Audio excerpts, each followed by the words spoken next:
My name is Avraham Perlmutter. I was born in Vienna, Austria in 1927, 90 years ago, imagine. My parents had a store and they both worked over there during the daytime. We lived on the ground floor of an apartment building, and so I really wanted to get out. But I was too small to open up the door, and a lady was taking care of me. One day, I told her I had thrown something out onto the street, and I want to recover it. And she opened up the door for me, and I actually started running away. A policeman found me, asked me for my name and address. I could give him my name, but not my address. So he took me to the police station. In the afternoon, my mother came to the police station, and she was so happy to find me over there. And because I was a wild child, helped me later on during the Nazi period to survive. On March 13, 1938, Austria was annexed to Germany.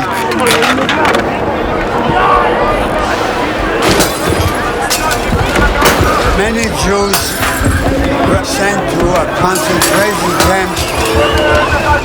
My parents tried to leave Austria, but hardly any country was willing to accept Jews in those days. A couple of countries accepted Jewish children.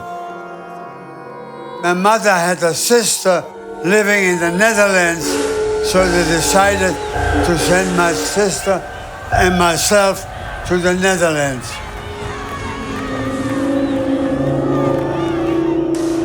My sister was 3 years older, and she was supposed to take care of me.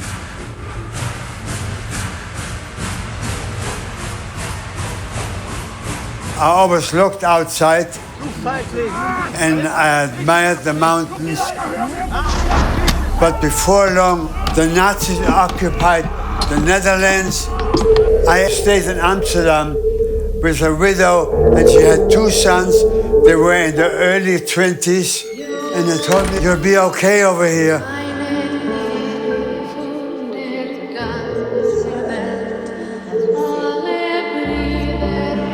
One day, Nazis came on a truck. They came in, they took one of the sons and me also to a place which was called the Jewish Theater.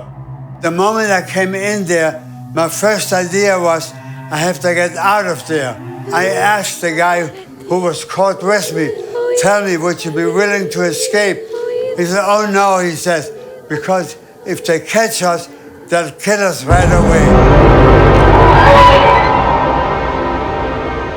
They were guarded by Nazi soldiers, and every 2 hours they went to get replacement, and the doors were unguarded for a couple of minutes. I saw an unguarded door. I actually ran out and I ran back. And the lady asked me what happened to my son. And I told her he didn't want to escape from the theater. He and everybody else in the theater the next morning were shipped to Auschwitz. The lady told me, "You cannot stay over here because the Nazis are going to come look for you." My sister had been in a camp for Jewish children. My sister asked Job Westerwelle, and Job Westerwelle happened to be a Dutch teacher, and he organized hiding places for Jewish children. One lady came to Amsterdam and she found me. She gave me a ticket, gave me an address. She told me I should get out in a city called Zutphen.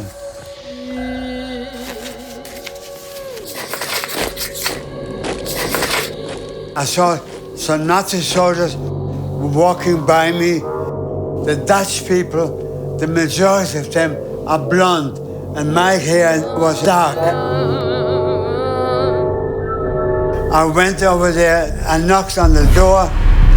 A lady opened up the door. Before long, we heard some boots. The Nazis must have found out that a Jewish child had gotten into that house and hid myself behind the clothes. Ja. Auto vernichtet wurde. I was hiccuping, so I choked myself, so I could hardly breathe. One of them opened up the closet, fortunately, didn't look very much, closed the door, and he left. They said they're going to come back again. So I went out to the backyard and I found a coal box. I went in there and I decided to cover myself with coal. I made myself completely black. I knew I couldn't stay there, and I knocked on the door of one of the houses. A lady with her husband opened up the door and she was holding a little baby, and she asked me, "What can I do for you?" I told her, "I'm Jewish. Can you find me a hiding place?" She said, "Yes, come on in." Days, anybody hiding a Jew was treated like a Jew and also killed by the Nazis. And here we had the young couple with a young child endangering themselves, trying to find a hiding place for me. The next morning, that lady from the underground came and she gave me a ticket. She brought me to a place. They told me, "Don't walk around standing up. If the Nazis see you, they'll come and get you." I used to go on my hands and knees. Nazis came and I was hiding behind the furniture.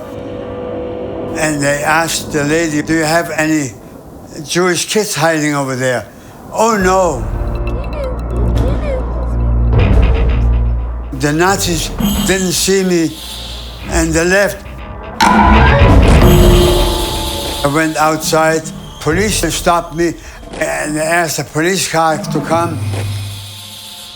The Dutch policeman was the driver, and next to him was a Nazi soldier sitting. And in the back, I was sitting on one bench, and two Dutch police guys were supposed to be guarding me.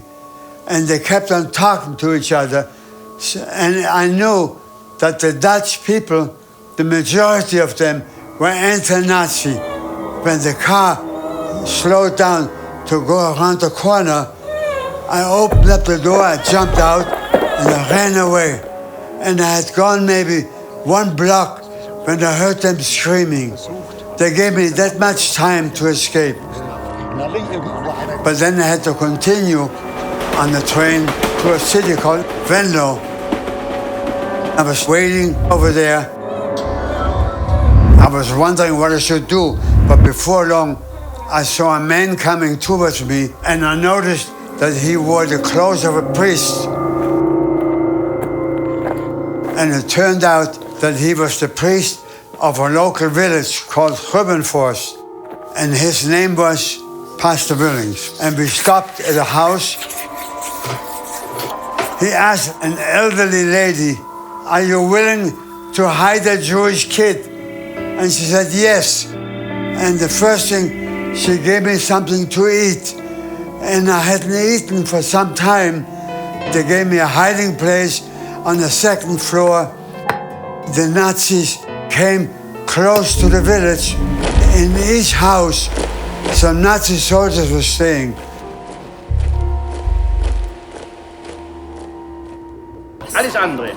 The Nazis came into the house, lined up the entire family, and asked, "We know that you're hiding a Jew.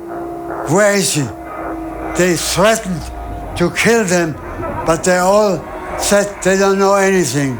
The name of the family was called Byers. They dug me a hole in the backyard, and I was hiding in a hole, and my only companion was a snake, and it wasn't very pleasant because I was scared of snakes. I knew I had to run away.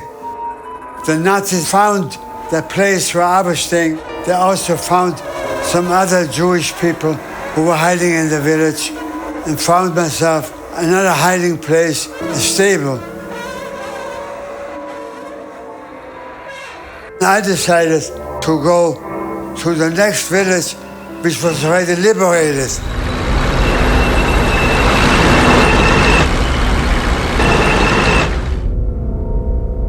When I got to the street, which was maybe about 20 yards away from the stable, when all of a sudden a shell sent by the British Army fell on top of the stable, and the whole stable blew up.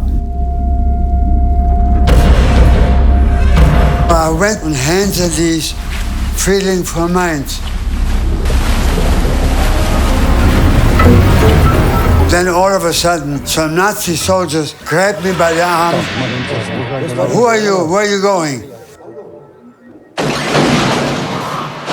I managed to get loose and started running back where I came from, and all I heard is bullets flying around me. The next morning, a British army truck came by, and I wanted to join them. I strongly believed that an angel of God was with me, that an angel is always going to save me. And sure enough, he did.